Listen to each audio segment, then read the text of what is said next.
Appointed by then-President Ronald Reagan, Justice Anthony Kennedy remains the critical swing vote on the United States Supreme Court. So from really about 2006 until February 2016, Justice Kennedy has been in the absolute center of the court. You'll find the 80-year-old often siding with fellow conservative justices on issues like free speech, as he did with the Citizens United ruling in 2010. He is a skeptic of campaign finance regulation because he thinks it infringes too much on free speech rights. But his libertarian leanings sometimes place the Sacramento native on the court's more liberal side. We saw that in the abortion cases, we see that in the gay rights cases, the gay marriage case, and recently also, surprisingly in some ways, on the affirmative action side. To those who know Justice Kennedy personally, he isn't likely to be pulled more to the right with the president's choice. He certainly is approachable, and he keeps an open mind on issues.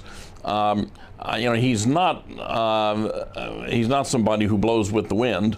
He has a stiff spine. And he still has a passion for law. Clark Kelso is a professor at the McGeorge School of Law. He served as a law clerk for then-Judge Kennedy when he was on the Ninth Circuit Court of Appeals and maintains a relationship with the Supreme Court justice.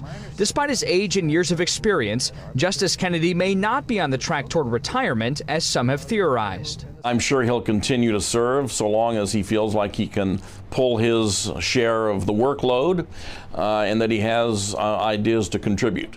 Kelso also believes Justice Kennedy has his concerns, specifically with the tone of the last election cycle. He would be concerned about the impact of that type of an electoral process upon our democratic system.